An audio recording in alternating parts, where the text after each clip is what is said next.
About various protocols for synchronizing estrus. There's everything as simple as a one-shot prostaglandin system to a series of shots and other products that we might use to actually remove all heat detection and do what we call time breeding.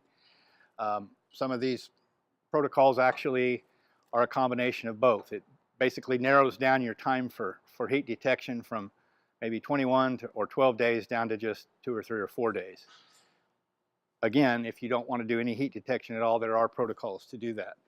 So one of the more common ways of synchronizing estrus is with the prostaglandin and cisterellin products, and basically in combination with the cedar.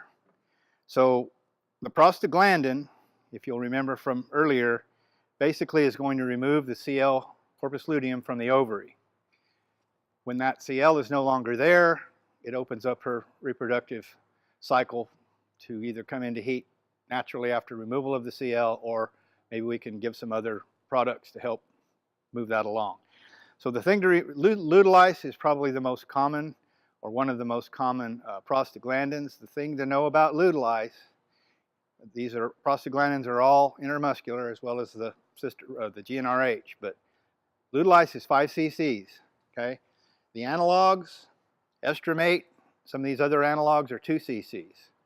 So be sure, as with all drugs, to always read the label and follow label directions. The other thing I like to remind people, when we're talking whether it's GnRH or cisterellin or a 2 cc shot of estromate, it's pretty hard to be really accurate with these big pistol grip syringes. So I don't really like to use a regular old vaccination gun. If I'm going to be giving shots in small doses, especially a 2 cc shot, I like to use a 3 cc, just single dose syringe with a 18 or 20 gauge, inch to inch and a half needle, so because that's going in the muscle, right? So we want to make sure we did that. But that way we can be accurate and make sure we get the correct amount of product in these animals. Whether it's an antibiotic that goes in the muscle or any of these ester synchronization drugs, we want to give them in the neck. Be sure to follow BQA guidelines for beef quality assurance. Any of these products can cause anything from mild to, perhaps in the case of some antibiotics, rather pronounced irritation in that muscle. The neck is one of the least valuable cuts of meat that we have fairly easy access to, so we recommend putting all intermuscular shots in the neck, in that triangle there in the neck. Now this chute is not really very helpful to get to the neck. It's just they make lots of chutes anymore that have really nice neck access and hydraulics and everything else, and I would certainly you don't have to be hydraulic. They make manual chutes that give good neck access as well. But in order to get to where we need to be, we've got to have to put a halter on her and pull her head around a little bit. So Dr. Haregrove's going to pull her around and snub her up. Basically, what he's going to do is just keep her from slinging her head and hurting me.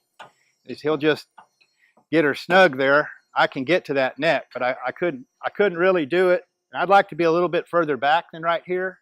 Of course, you don't want to be up here where that ligament is, and right around in this area, of course, is her spinal cord. You don't want to be too low down in here where the other stuff is. So that right here in the middle of the neck, we call it the neck triangle, and we've got pictures and stuff of that.